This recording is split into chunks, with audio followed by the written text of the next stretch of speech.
আসসালামু আলাইকুম, আশা করি আপনারা সবাই অনেক ভালো আছেন।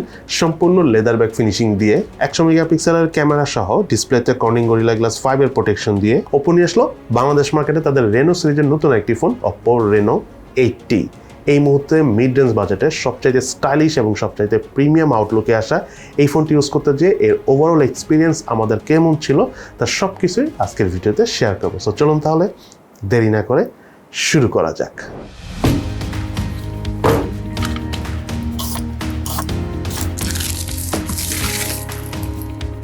মোবাইলটির বক্স কন্টেন্টে রয়েছে user manuals, SIM tray ejector, soft plastic back cover, 33 ওয়াটের fast charger, type C USB charging cable এবং Oppo Reno 8T মোবাইলটি। ফাইবার গ্লাস লেদারের ফিনিশিং রয়েছে মোবাইলটির রিয়ার প্যানেলে। ইনফ্যাক্ট হালকা চিটাফোটা পানি লাগলেও কোনো প্রকার প্রবলেম হবে না এই মোবাইলটির রিয়ার প্যানেলে। তবে যেহেতু এই মোবাইলটিতে কোনো ওয়াটার সার্টিফিকেশন অর্থাৎ IP53 বা 54 এই ধরনের কোনো সার্টিফিকেশন নেই, আমি আপনাদেরকে বলবো পানির চিটাফোটা মানে টু মাচ পানি এটাতে না লাগানোর জন্য একটু কেয়ারফুলভাবে ইউজ করার জন্য। তবে এই মোবাইলটার ডিসপ্লেতে রয়েছিল কর্নিং গরিলা গ্লাস 5 এর প্রোটেকশন। এছাড়াও 6.43 ইঞ্চির ডিসপ্লে সহ মোবাইলটির থিকনেস হলো 7.8 মিলিমিটার এবং ওয়েট হলো 183 গ্রামস। ওভারঅল স্ট্যান্ডার্ড সাইজ এবং ওয়েট ডিস্ট্রিবিউশন ঠিকঠাক হওয়ার কারণে সিঙ্গেল হ্যান্ডে আমরা একদম কমফোর্টেবল ভাবে এই ফোনটি ইউজ করতে পেরেছি। আমার কাছে থাকা এই মোবাইলটির কালার ভ্যারিয়েন্টের নাম হলো অরেঞ্জ সানসেট। এই মোবাইলটির কিন্তু আরো একটি কালার ভ্যারিয়েন্ট রয়েছে। বাটন এবং বোর্ডের কথা বলতে গেলে মোবাইলের রাইট সাইডে রয়েছে পাওয়ার বাটন, লেফট সাইডে রয়েছে ভলিউম রকার এবং সিম কার্ড ট্রে। তাতে দুটি সিম কার্ড ইউজ করার পাশাপাশি রয়েছে মেমোরি কার্ড ইউজ করার সুবিধা। মোবাইলের উপর অংশে রয়েছে নয়েজ ক্যান্সেলেশন মাইক, মোবাইলের নিচের অংশে রয়েছে mini speaker, primary mic, type C USB charging port এবং 3.5mm হেডফোন জ্যাকের পোর্ট। এই মোবাইলটিতে থাকা ইন ডিসপ্লে ফিঙ্গারপ্রিন্ট স্ক্যানারের কথা বলতে গেলে ইন ডিসপ্লে ফিঙ্গারপ্রিন্ট স্ক্যানারের পজিশন আমার কাছে একদম ঠিকঠাকই লেগেছে। তার পাশাপাশি ফিঙ্গারপ্রিন্টে হাত অর্থাৎ ফিঙ্গার টাচ করার সাথে সাথে খুব ফাস্ট মোবাইলটি আনলক করে ফেলছিল। তার পাশাপাশি মোবাইলে থাকা ফেস আনলক সিস্টেমটি যথেষ্ট ফাস্ট এবং স্মুথ কাজ করে। এছাড়াও মোবাইলটিতে ইম্পর্টেন্ট 25টি সেন্সরসও রয়েছে। এই মোবাইলে থাকা স্পিকার পারফরমেন্সের কথা বলতে গেলে সাউন্ডের লাউডনেস আমাদের কাছে একদম ব্যালেন্সড মনে হচ্ছে। তার পাশাপাশি সাউন্ডের ক্রিস্পিনেস একদম ঠিকঠাক ছিল। ইনফ্যাক্ট আমরা 100% ভলিউমে মোবাইলের স্পিকার থেকে কোনো প্রকার ডিস্টরশনে দেখা পাইনি। ওভারঅল প্রাইস হিসাবে মোবাইলের স্পিকার পারফরমেন্স আমাদের কাছে ঠিকঠাকই লেগেছে। অপারেটিং সিস্টেম হিসেবে এই মোবাইলটি রয়েছিল Android 13 ভার্সন। তার পাশাপাশি মোবাইলটিতে UI হিসেবে রয়েছে Oppoর ColorOS 13 এবং সেই সাথে মোবাইলটিতে up to 8GB virtual RAM use করার সুবিধা রয়েছে। মাল্টিটাস্কিং এর কথা বলতে গেলে বেশ স্মুথ পারফরমেন্স পেয়েছি। 8GB এক্সট্রা ভার্চুয়াল র্যাম থাকার কারণে দেখা গিয়েছে যে আমরা অনেকগুলো বড় বড় অ্যাপস ও ব্যাকগ্রাউন্ডে খুব ইজিলি রান করে ইউজ করতে পেরেছি এবং সফট করে কমফোর্টেবল ভাবে ইউজ করতে পেরেছি। তার পাশাপাশি রাফ এন্ড টাফ ভাবেও ফোনটি যখন আমরা ইউজ করেছি কোনো ধরনের UI থেকে ল্যাগিং বা ফ্রেম ড্রপের দেখা পাইনি। এই মোবাইলটি রয়েছিল 6.43 ইঞ্চি সাইজের AMOLED প্যানেলের ডিসপ্লে এবং তার পাশাপাশি আরও রয়েছে 90Hz রিফ্রেশ রেট এবং এই ডিসপ্লে রেজলিউশন হলো 2400x1080 pixel. Display pixel density হলো 409 ppi। 800 নিটস পিক ব্রাইটনেস থাকার কারণে আউটডোরে অর্থাৎ সানলাইটের নিচে ইউজ করার সময় তেমন একটা প্রবলেম হয় না। একদম কমফোর্টেবল ফিল পেয়েছি ফোনটি ইউজ করার সময়। ইভেন ডেলাইট কন্ডিশনেও আউটডোরে যখন আমরা ক্যামেরা ইউজ করেছি তখন কোনো প্রকার লো ব্রাইটনেস জনিত প্রবলেম ফেস করিনি এই মোবাইলটি থেকে। ডিসপ্লের চারপাশে চিন এবং ভেজেল এরিয়ার কথা বলতে গেলে চিন এরিয়াটা আমার কাছে প্রাইস বিবেচনায় একটু মোটা মনে হয়েছে। এছাড়াও মোবাইলটিতে রয়েছে wide fine L1 support.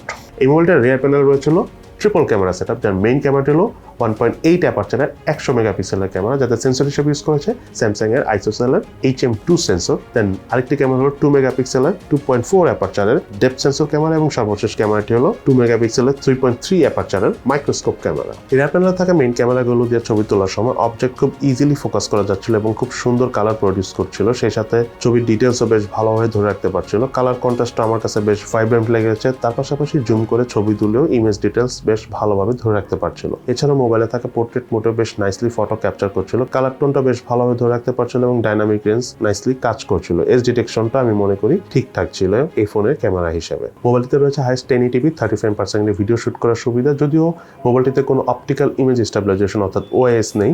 So কিছুটা শেকি ফিলের দেখা পেলেও ওভারঅল ভিডিও পারফরমেন্স আমার কাছে ভালো লেগেছে। সেই সাথে মোবাইলটি তারও রয়েছে স্লো মোশনে ভিডিও শুট করার পাশাপাশি টাইম ল্যাপসের মাধ্যমে ভিডিও শুট করার সুবিধা।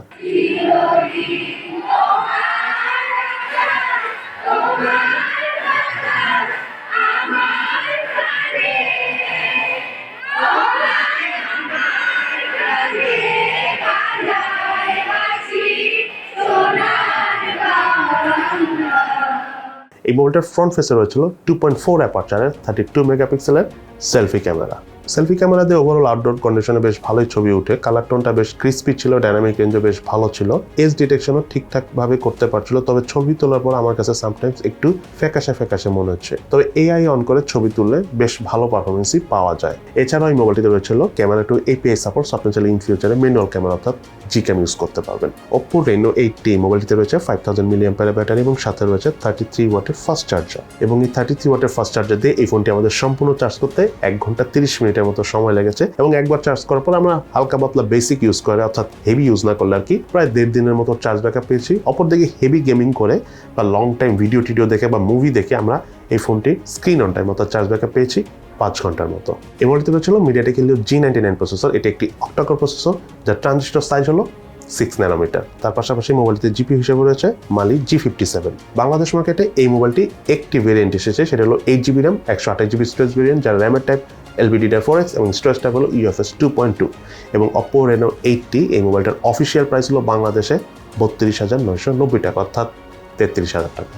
মোবাইলটির আন্তর্জাতিক স্কোর পেয়েছি আমরা 3,70,567। স্টোরেজ স্পিড চেক করতে যে মোবাইলের রিড স্পিড পেয়েছি আমরা 432 মেগাবাইট/সেকেন্ড, রাইট স্পিড পেয়েছি 200 মেগাবাইট/সেকেন্ড। এই মোবাইলটিতে গেমস খেলার সময়, স্পেশালি PUBG গেমসটা প্লে করার সময় আমরা মিডিয়াটেক হিলিও G99 প্রসেসর হওয়ার কারণে অনেক বেশি যে গ্রাফিক সেটিংয়ে খেলতে পেরেছি ঠিক সেটা আমি বলবো না। মোটামুটি মিড রেঞ্জ গ্রাফিক সেটিংয়ে খেলেছি। গেমিং পারফরমেন্স আমাদের কাছে যথেষ্ট ভালো লেগেছে।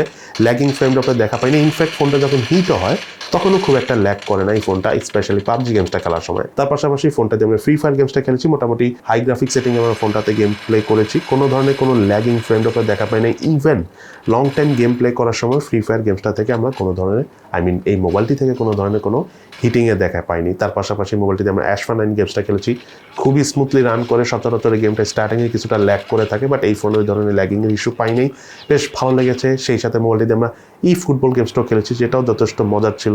আপনারা যদি কেউ ফুটবল টাইপ গেমস খেলে থাকেন তাহলে এই ফোনটা থেকে গেমিং পারফরমেন্স খুবই ভালো লাগবে।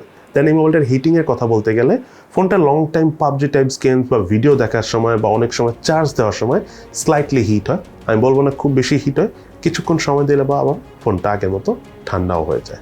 এই মোবাইলটি ছিল 4G সাপোর্ট, তার পাশাপাশি ওয়াইফাই 2.4 GHz এবং 5 GHz দুটোই সাপোর্ট করে। এবার চলুন আমরা জানি নিই এই মোবাইলটির কী ল্যাকিংস অর্থাৎ দুর্বলতা রয়েছে এবং তার পাশাপাশি এই মোবাইলটির কী বেস্ট সাইড অর্থাৎ ভালো দিক রয়েছে। প্রথমে চলুন আমরা জেনে নিই এই মোবাইলটির কী ল্যাকিংস অর্থাৎ দুর্বলতা রয়েছে। এই ফোনটার নাম্বার 1 ল্যাকিংস যেটা আমার মনে হয়েছে, প্রাইস হিসাবে এই ফোনটাতে 120Hz রিফ্রেশ রেট দিলে ভালো হতো। যদিও 90Hz রিফ্রেশ রেট রয়েছে, বাট সেটা যদি অ্যাডাপটিভ রিফ্রেশ রেট হতো তাহলে আরও ভালো হতো। দেন এই ফোনটার আরেকটা যে ল্যাকিংসের কথা আমি বলবো, প্রাইস হিসাবে এই ফোনটাতে ওয়াটারের কোনো সার্টিফিকেশন থাকা উচিত ছিল, অ্যাটলিস্ট IP53 সার্টিফিকেশন থাকলে বেশি ভালো হতো। দেন কথা বলবো এই ফোনটার ক্যামেরা সেকশন নিয়ে। মোবাইলটিতে যে 2 মেগাপিক্সেলের ডেপথ সেন্সর ক্যামেরা রয়েছে সেটা পরিবর্তে একটা আলট্রা ওয়াইড ক্যামেরা দিলে আরেকটু ভালো হতো। যারা ছবি তুলতো তাদের কাছে আরেকটু বেশি ভালো লাগতো। আর ক্যামেরার ক্ষেত্রে আরেকটা বিষয় যেটা না বললে নয়, সেটা হলো মোবাইলটা রিয়ার প্যানেলে ভিডিও শ্যুট করার সময় 1080p 30 FPS তে ভিডিও শ্যুট করা যায়, বাট আমি মনে করি 1080p 60 FPS এ ভিডিও শ্যুট করার সুবিধা থাকলে একটু বেশি ভালো হতো। ভিডিও শ্যুট করে অনেকে আরও বেশি মজা পেতেন। দেন সর্বশেষ এই ফোনটার প্রাইসের কথা বলতে গেলে এইটা যদি আমি বলি ওভারঅল প্রাইস যদি অন্যান্য ফোনের সাথে কম্পেয়ার করি তাহলে মনে হবে যে ফোনটার প্রাইস বেশি। আসলেই কিছুটা বেশি একটু কম হলে ভালো হতো। তবে যদি আমি অন্যদিকে চিন্তা করি, এই মুহূর্তে বাংলাদেশ অফিসিয়ালি খুব একটা ফোন লঞ্চ হচ্ছে না, বা দেখা যাচ্ছে যে লঞ্চ করতে গেলে ফোনের দাম অনেক বেড়ে যাবে, দ্যাটস ওয়াই তারা আলটিমেটলি লঞ্চও করতে পারতেছে না। So dollar issue, dollar crisis সব কিছু মিলে আমি মনে করি ফোনটার প্রাইস স্লাইটলি একটু বেশি হলো আবার ঠিকঠাকই আছে। এবার চলুন আমরা জানি এই মোবাইলটাকে কি ভালো দিক অর্থাৎ বেস্ট সাইড রয়েছে। তার মধ্যে নাম্বার 1 হলো এই মোবাইলটার রিয়ার প্যানেলে থাকা লেদার ব্যাক ফিনিশিং, খুবই প্রিমিয়াম একটা ফিল দেয় এবং সত্যি কথা বলতে যে কারো কাছে হাতে নিয়ে অনেক ভালো লাগবে। আমি মনে করি আপনারা ফোনটা না কিনলে একবার হাতে নিয়ে দেখতে পারেন। দেন সেকেন্ড যে বিষয়টা আমি বলবো, এই ফোনটার ডিসপ্লেতে কিন্তু কর্নিং গরিলা গ্লাস 5 এর প্রোটেকশন রয়েছে। সো এটা অনেক ইম্পর্টেন্ট, কারণ অনেক সময় রাফ অ্যান্ড টাফ ইউজ করতে গেলে ফোন হাতে থেকে পড়ে গেলে ডিসপ্লে ভাঙার চান্স থাকে, বাট গরিলা গ্লাস 5 এর প্রোটেকশন থাকলে মোটামুটি সেফ থাকা যায়, এটা আমরা কনফার্ম। দেন যে কথাটা না বললে নয়, এই ফোনটার চার্জ ব্যাকআপ কিন্তু যথেষ্ট ভালো। 6 ন্যানোমিটার বেস প্রসেসর হওয়ার কারণে দেখা গেল যে মোটামুটি ভালো ইউজ করলে আমরা 1.5 দিন থেকে প্রায় 2 দিনের মতো চার্জ ব্যাকআপ পাচ্ছি। সেই সাথে মোবাইলটাতে 33 ওয়াটের ফাস্ট চার্জার রয়েছে। সো মোটামুটি 1 ঘন্টার মধ্যেই ফোনটা ফুল চার্জ হয়ে যায়। আরেকটা বিষয় যেটা না বললে নয়, এই মোবাইলটাতে যে কালার ওয়াইজ 13 এর ইউআইটা রয়েছে, আগের যে কালার ওয়াইজ 12 ছিল সেটা থেকে অনেক হালকা এবং সেটা থেকে অনেক স্মুথ। তার পাশাপাশি 8GB ভার্চুয়াল র্যাম রয়েছে। সো ওভারঅল আমরা ইউআই পারফরমেন্স খুবই স্মুথ ছিল, আর অ্যান্ড্রয়েড 13 ভার্সন তো রয়েছে। সো ইউআই নিয়ে একদমই খুশি। আর সচরাচর অপ্পোর ইউআই নিয়ে নর্মালি কমপ্লেনও থাকে না।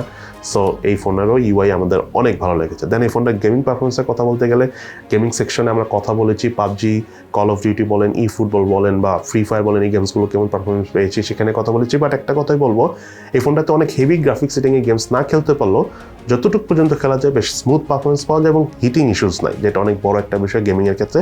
আর ক্যামেরা পারফরমেন্সের কথা বলতে গেলে রিয়ার প্যানেলে ক্যামেরা পারফরমেন্স যথেষ্ট ভালো ছিল। পোর্ট্রেট মোডের ছবি তুলে আমাদের কাছে অনেক ভালো লেগেছে। তবে সত্যি কথা বলতে একটা আলট্রাওয়াইড ক্যামেরা থাকলে অনেকই ভালো হতো। বাট আলট্রাওয়াইড ক্যামেরা হয়তো অনেক ইউজ করে না, বাট আমার কাছে পার্সোনালি অনেক বেশি কমপ্লেইন নাই। আই থিঙ্ক এটা পারফরমেন্স প্রাইস হিসাবে ঠিকঠাক আছে। আর ভিডিও ক্যামেরাটা পারফরমেন্স আমাদের কাছে ভালো লেগেছে, তবে ওআইএস থাকলে আরও ভালো হতো।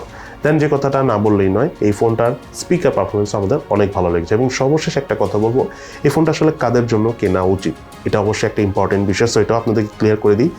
যারা mainly day to day use করেন, দেখা গেল যে আপনি অনেক হেভি গেমিং করেন না, বাট মোটামুটি ফটোগ্রাফি করেন বা আপনি একটু ভালো চার্জ ব্যাকআপ চাচ্ছেন, এবং সর্বশেষ একটা স্টাইলিশ বা ট্রেন্ডি বা আনকমন বা ইউনিক একটা ফোন চাচ্ছেন, তাদের জন্য আমি মনে করি Oppo Reno 8T one of the best বা ওয়ান অফ দ্য আদর্শ একটা চয়েস।